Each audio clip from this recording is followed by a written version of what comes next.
I keep seeing posts telling audio professionals that we're safe from AI for now, that clients cannot explain sound well enough to replace us yet. That's maybe the most dangerous thing that we can tell each other right now. My name is Bastian Gerner. I'm a working Foley artist with more than 15 years of experience, and here's my take on AI and what I'm actually doing about it. A film student sent me 11 questions about AI this week, all of them asking the same thing. Will I graduate into a dead industry? I don't want to give you a doom answer, and I also don't want to give you a hype answer. I want to give you a hope answer as a working Foley artist. By the end of this video, you will know 3 things: where AI currently is in our industry and our craft as sound designers and Foley artists, where the real threat lies with AI and nobody's really talking about that, and what makes you AI proof. And I built a system around that, which I will show you. Have you seen this post by Production Expert? Let me read it for you. For clients to replace audio professionals with AI, they need to accurately describe what they want. We're safe for now. I get it, and it got me laughing, and it's true that people have a hard time to describe what they want when it comes to sound. Everyone who was on a mixing stage or worked with directors know this. However, this can only be half the truth, because it's one thing that people cannot prompt correctly and get the results quickly and can put those good sounds into their timeline themselves. It's also that AI evolves very, very quickly and exponentially. So in half a year maybe, it will already know how to make a good sound from a bad prompt. But that's maybe not really the question that we have to ask ourselves. We're safe for now, but then what's then coming next? When we don't think out of the box, I think this is what will cost us our job. Not think if AI can make a good thing out of a bad prompt. Think, what can I do that cannot be even described properly, so that it cannot be generated by something that the AI doesn't know? Quick reality check. Where are we currently with AI and our tools that we use on a daily basis? In my case, I use iZotope's RX Advanced, and here AI is involved for a long time. I use, for example, spectral repair to get rid of some static noises. I use Decrackle to handle my transients and embed Foley more into the picture. For dialogue editors, this is a lifesaver, and I edited dialogue myself for many years, so I know what I'm talking about. Then another thing that comes to mind is Kroto Studio. Here you can design sounds from some basic sounds that you put in or that are already there, and then you can use AI to shape it and to create new textures and mix sounds together. And this is a really creative tool that I absolutely love, and many people use that for becoming better sound designers and getting quicker results, and that's actually great. Another thing that I saw recently that kind of stuck with me is a mixing tool that gives you suggestions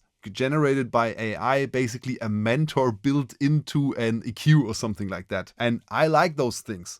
What do you actually use as tools where you know that AI is also involved and it actually helps you? Let me know in the comments. Here's the real threat. It is not the magic AI that creates the hero sound for the protagonist and that is on point on everything and knows things better than we do. It is the executives that decide, well, good enough is good enough. And we've seen this year with VFX. So many artists got laid off because of those money-driven decisions. The thing we have to ask ourselves now is, are we just people who drop sounds into a timeline, or do we create something unique that cannot be just replaced by a machine? Now here's the part that I want you to actually hear. AI can only create sounds from sounds that already exist. That is what it gets trained by, and that is what it can generate from. Now, if we create sounds that doesn't exist right now, we are already unique and we're not copyable in that sense.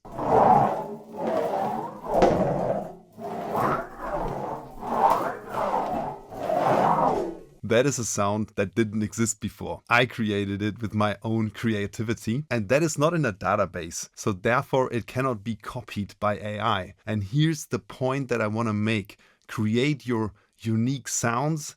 And now let's talk about the 3 things that you can do to make yourself AI bulletproof. The first thing, build your own sound library. This is field recording, this is everyday items, this is your ideas. Put them into practice, put them into recordings, and then build over time and use that as your secret sauce. The second thing is incorporate Foley also into your work and learn to perform sounds, because that way you can get more details into your work yourself, and that makes you even more special and therefore not so easy to replace. And the third thing is, be efficient with what you do and learn techniques to be fast on the job and to deliver quickly. That is exactly why I built the Foley Station system. All you need in your treated audio room is 1 square meter, let's say 10 square feet, and then you build this modular stone surface and ideally also that modular wood surface. You decouple them with these Silomare pads from your main room, and then you can record pretty much everything that you need for your sound design, and you can even add Foley services to your portfolio if you of course put in the work and train. And now let's talk about training. And there's a scene in the film Social Network where the protagonist walks for a long time, and I want to show you now how this surface actually sounds with that scene. And you can also use that scene and practice not only the footsteps but also the cloth movement. That is something I want to talk about later in this video, but now let's first do the footsteps of that scene. If you're not interested in Foley, this is time to switch off. I will now perform 3 minutes of footsteps in one go. I will use certain techniques to match the perspective of the scene, and you can learn this too. Build those surfaces and join the Foley Guild if you want my mentorship on this project. Let's go.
That was a long take.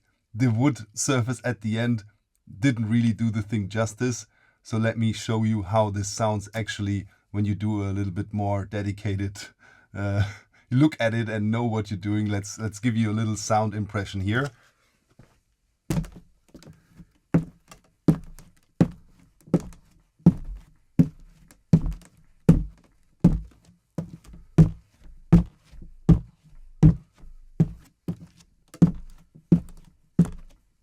So you can go really extreme with the low end with this low end mic that I'm using. This is close mic now.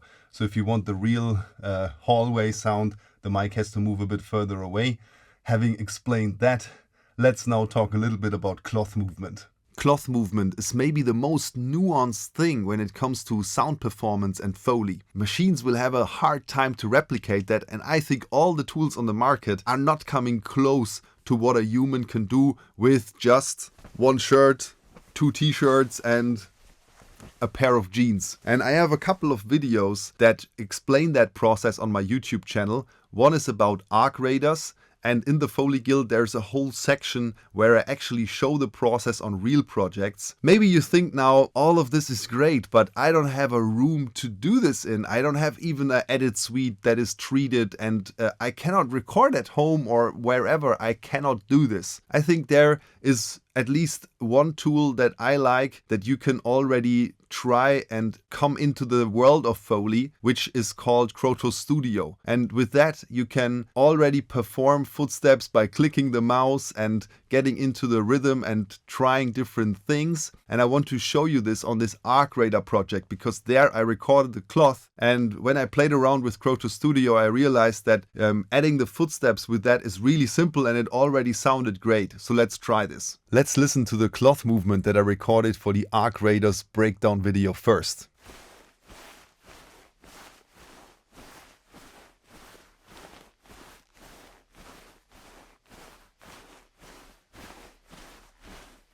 And now with Krotos Studio, I clicked on footsteps and then boots forest, because I like those sand sounds. I think they match the picture pretty much.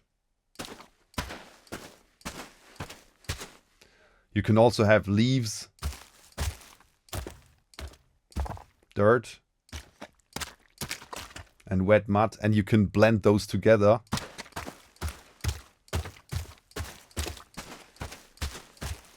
But I want to stay in the sand section as much as possible.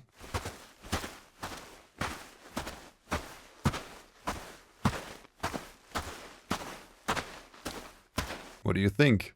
I feel it's a pretty good result.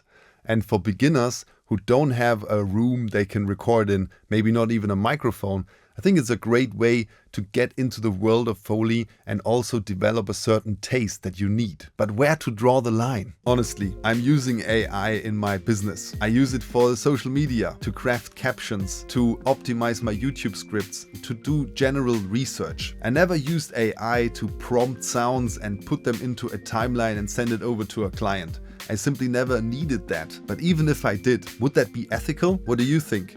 From my point of view, as long as the people who provide the sounds that train the AI are willing to do so and are being paid for that, it's okay. Why not? And if you ask me now if I'm scared about the process and really about losing my job, my answer is no, because I explained you already the Foley Station system and how to actually make yourself bulletproof against that as long as possible. That is my true belief, and I feel that everyone should start doing this. If you want my help with it, join the Foley Guild, because it's simply better to do it together. I want to be your mentor if you're in. That's really a passion of mine. But even if that all goes away, I don't fear my provision, because provision is from God and God gave me a purpose. And now my purpose, it feels, is this. And if the purpose switches to something else, I'm also happy with that. Let me know what you think about this whole thing. Are you scared or not? Do you feel that your job is threatened? What do you do against it? Do you agree with me on the Foley Station system? And do you also want to start or already do this kind of recordings? Let me know in the comments. Genuinely, I'm interested. I read everything. Thanks for watching up until the end. It really means a lot. See you in one of the next videos. Peace, the Foley Teacher.